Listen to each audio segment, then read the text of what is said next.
Hi,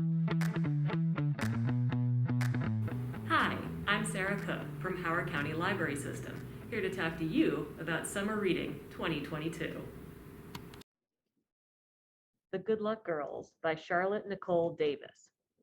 Branded with beautiful but cursed face tattoos, the Good Luck Girls usually live hard, short lives full of pain, sadness, and servitude, unless they start to fight back.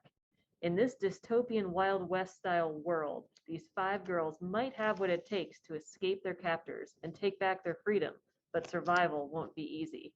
We have Aster, the protector, Violet, the favorite, Tansy, the medic, Mallow, the fighter, and Clementine, the catalyst. That Can Be Arranged, a Muslim love story by Huda Fahmy. A very funny and smart look at what it can be like to find a husband as an observant Muslim woman in today's world.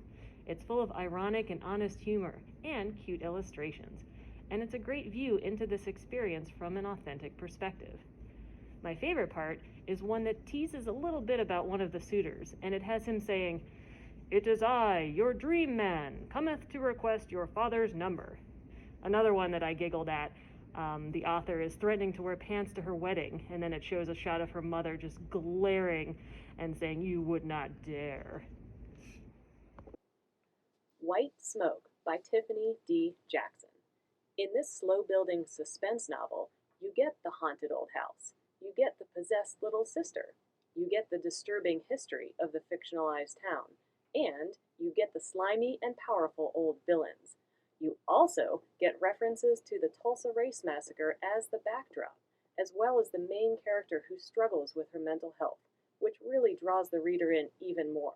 Be prepared to be scared. Bruised, a novel by Tanya Boteju. In a way to cope with her parents' deaths, Daya self-harms by bruising herself until she finds a sport that offers even more bruises, roller derby. But what starts as just another distraction to keep her emotional pain under control gradually becomes a journey of self-healing and self-love that she didn't know was possible. The Mirror Season by Anna Marie McLemore. Excerpt from page 293. For right now, we don't stand in the same space where I fell in love with him. We don't stand where he fell in love with a girl, not realizing she was broken in a way that mirrored so closely the way he was. For this minute, we are friends, with matching broken hearts. He is telling me how sorry he is he turned on me in the space of a few white-bordered photos. I'm telling him how sorry I am I could never say out loud the worst thing that happened to me, that I still don't know how to say it, that I have to hand it to him in pieces. I hold on to him tight enough that he's crying into my hair. He sobs so hard it's like something crashing through him, a storm breaking against a seawall. I can't tell if I'm screaming into his shoulder. There's no sound, and I don't know if that's because I'm not making any or because his body is taking it. I hold him. He holds me. I am held. He is held.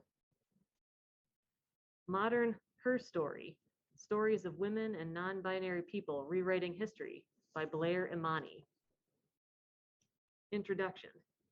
When I was 12 years old, I realized that making a difference can be as simple as fighting for what you believe in, unapologetically living in your truth, or taking steps to improve the lives of others.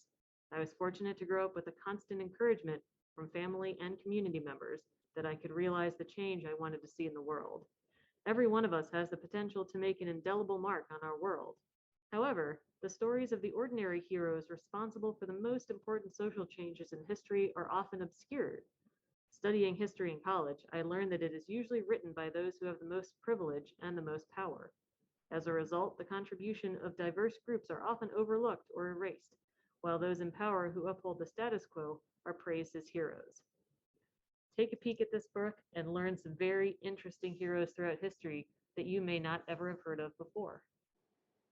The Disability Experience, Working Toward Belonging by Hannalora Leavitt. This book really does an excellent job defining disabilities, discussing their various histories, the different cultures of disability and independence, and all the amazing technological advances such as cochlear implants, various mobility aids, prosthetics, and many, many useful apps.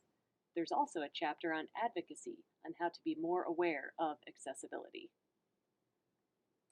Making Comics by Lynda Barry. Lynda Barry is a cartoonist, author, and teacher, and famous for her unique and engaging work. In her newest book, you'll find many interesting and unique drawing practices and exercises that will help you stretch your skills and understanding of what art can be. A great choice for young artists, or really anyone with a good imagination and a curiosity about drawing. When You Were Everything by Ashley Woodfolk. What happens when friends outgrow each other and break apart? When everything reminds you of good times you've had and the enormity of what you've lost? Similar to romantic heartbreak, it hurts the same way and takes time to heal and move on. But Cleo, our main character, doesn't want to move on. She wants her best friend back. But it's been a month, and Layla has no interest in reviving their friendship, despite Cleo's best attempts. Sometimes if you love someone, you have to let them go, but it's hard and it hurts. The Gilded Wolves by Roshani Chokshi. In this heart-pounding novel, which is both historical fiction and futuristic steampunk, you can never be sure of anyone's true intent, whether they are lying or telling the truth, or if they are your friends or enemies. We have Severin, the wealthy treasure hunter, Zofia, the engineer with a debt to pay, Enrique, the historian banished from his home, Layla, the dancer with a sinister past, and Tristan, the brother in arms, if not blood, with a skill in botany. These 5 friends are in a race against time to recover a priceless artifact before shadowy forces unleash its destructive power on the world. Part mystery, part adventure, part action, and even part romance, this story will keep you turning those pages to find out what happens next. And it's part of a trilogy. Wild Tongues Can't Be Tamed. 15 Voices from the Latinx Diaspora.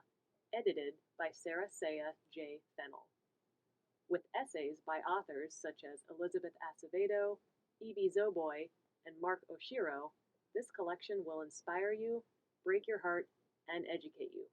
Perfect for readers of short stories. The Beast Player by Nahoko Uehashi. In a fantasy story brimming with Japanese myths and monsters, our main character Elin bravely tries to save her mother from a death sentence for allowing the king's water serpents, the Toda, to die. Though unsuccessful, Elin survives the ordeal and escapes to the countryside, where she learns she has the rare power to communicate with the Toda, as well as the royal beasts who guard the queen, mortal enemies of the Toda.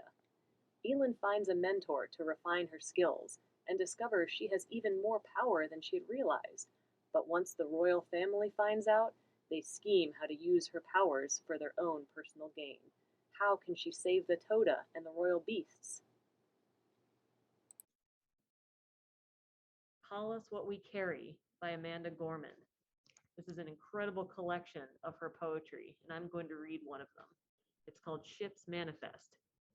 Allegedly, the worst is behind us. Still, we crouch before the lip of tomorrow, halting like a headless hant in our own house, waiting to remember exactly what it is we're supposed to be doing.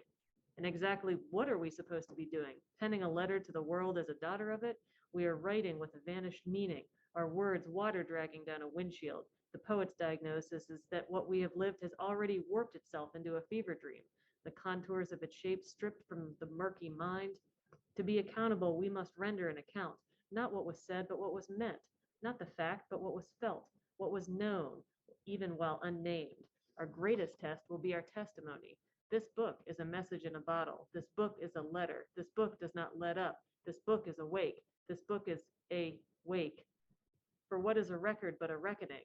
The capsule captured, a repository, an arc articulated, and the poet, the preserver of ghosts and gains, our demons and dreams, our haunts and hopes. Here's to the preservation of a light so terrible.